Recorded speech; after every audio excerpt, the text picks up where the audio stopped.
Shalom dan selamat berjumpa kembali dalam renungan dan doa bersama dengan Jemaat Telo Batua Klasis Makassar Tengah. Sebelum kita membaca dan merenungkan firman Tuhan, mari berdoa. Terpujilah Engkau Tuhan Allah Bapa kami yang ada di surga, Allah yang terus menyertai, memelihara dan memberkati kami. Kami mau mendengar firman-Mu Tuhan, mohon berkat-Mu. Roh Kudus mampukan kami untuk memahami dan memelihara firman-Mu. Ampuni dosa kami dan berfirmanlah ya Tuhan, kami telah siap mendengar. Di dalam nama Tuhan Yesus Kristus kami berdoa. Amin. Bacaan kita dari kitab Injil Matius pasalnya yang ke-8, ayat 28 sampai 34.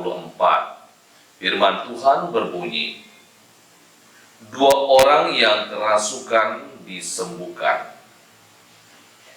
Setibanya di seberang, yaitu di daerah orang Gadara, datanglah dari pekuburan 2 orang yang kerasukan setan menemui Yesus. Mereka sangat berbahaya, sehingga tidak seorang pun yang berani melalui jalan itu. Dan mereka itu pun berteriak katanya, "Apa urusanmu dengan kami, hai anak Allah? Adakah engkau kemari untuk menyiksa kami sebelum waktunya?" Tidak jauh dari mereka itu sejumlah besar babi sedang mencari makan. Maka setan-setan itu meminta kepadanya katanya, "Jika engkau mengusir kami, suruhlah kami pindah ke dalam kawanan babi itu." Yesus berkata kepada mereka, "Pergilah." Lalu keluarlah mereka dan masuk ke dalam babi-babi itu. Maka terjunlah seluruh kawanan babi itu dari tepi jurang ke dalam danau dan mati di dalam air. Maka larilah penjaga-penjaga babi itu, dan setibanya di kota, diceritakannya segala sesuatu, juga tentang orang-orang yang kerasukan setan itu.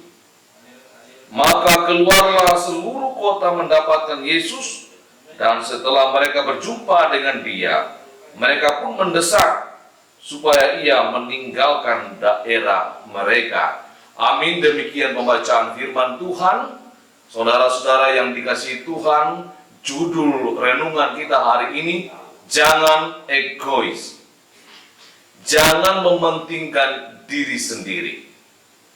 Ada orang yang membaca teks ini kemudian berkomentar, "Saya tidak akan makan daging babi lagi, karena dalam tubuh babi ada setan."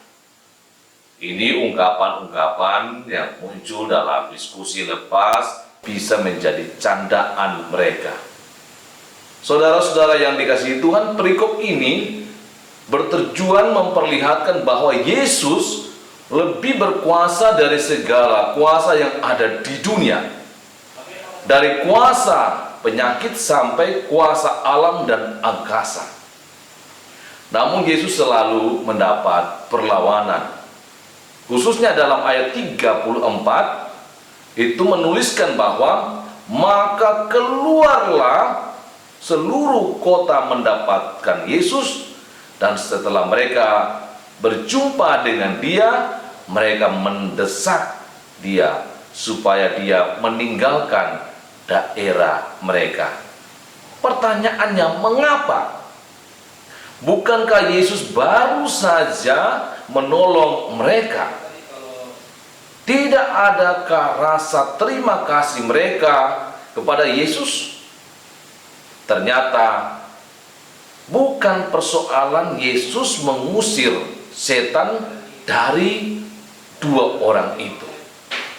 Tetapi yang menjadi persoalan adalah tentang babi yang mati terjun ke dalam danau dan mati dalam air.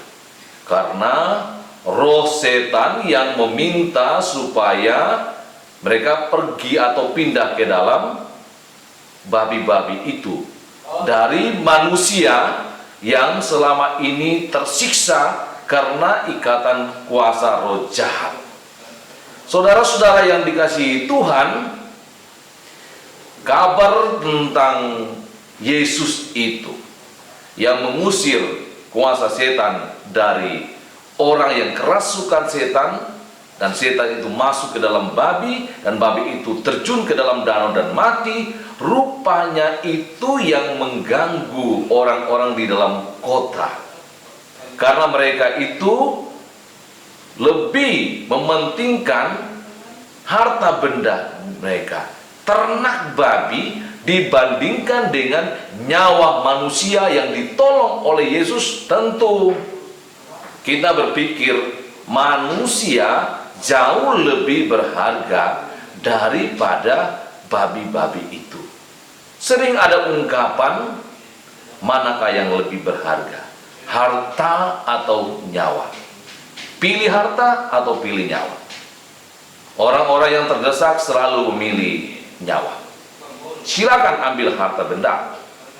Tetapi orang-orang yang ada di Gadara lebih memilih tentang babi mereka, lebih menyayangkan ada kawanan babi yang mati dibandingkan dua orang yang diselamatkan atau dibebaskan dari ikatan kuasa kegelapan di Gadara.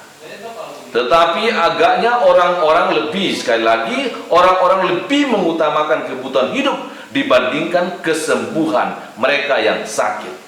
Saudara-saudara, hidup bersama Yesus bukan hanya demi kebutuhan sesaat, tetapi keselamatan dan kehidupan yang kekal. Kadangkala hanya karena masalah kebutuhan hidup yang sesaat itu kita mengusir Yesus. Oleh karena itu kita diingatkan bahwa hidup bersama Yesus tidak hanya selalu nyaman, karena pasti ada tantangan. Ada orang-orang yang merasa terusik, terganggu. Ada hal yang perlu kita korbankan sebagai wujud tanggung jawab dalam kehidupan bersama. Jangan egois, karena Tuhan Yesus mengerti kebutuhan utama kita. Camkanlah firman ini. Yesus datang ke dalam dunia untuk menyelamatkan, juga membebaskan orang dari sakit penyakit dan ikatan kuasa kegelapan. Karena itu jangan egois, jangan mementingkan diri sendiri hanya karena harta. Kita menolak Yesus hadir dalam kehidupan kita. Amin. Mari berdoa. Kami mengucap syukur kepadamu ya Bapa di surga, karena Engkau menyatakan kuasa-Mu melalui Yesus Kristus dalam mengusir kuasa setan yang mengikat anak-anak-Mu. Sekalipun demikian, ada saja orang yang egois, lebih mementingkan harta benda dibandingkan keselamatan orang-orang tertentu. Tuhan, ajar kami untuk selalu berserah kepadamu dan mengutamakan Yesus dalam hidup ini. Engkau memberkati dan melindungi jemaat Telobatua. Belajar untuk selalu mengucap syukur kepada Tuhan dan mengutamakan Yesus dalam hidup setiap anggota jemaat, sehingga masing-masing dapat berkata, aku hidup bukannya aku lagi, melainkan Kristus yang hidup di dalam aku. Kuatkan yang lemah, pulihkan yang sakit, hiburkan yang berduka. Khususnya Tuhan, kami berdoa buat keluarga Bapak Octavianus Bululangi bersama dengan anak-anak yang hari ini berangkat menuju ke Polopo setelah memakamkan ibunda kekasih almarhumah Minje Bali. Tuhan tuntun dalam perjalanan agar tiba dengan selamat.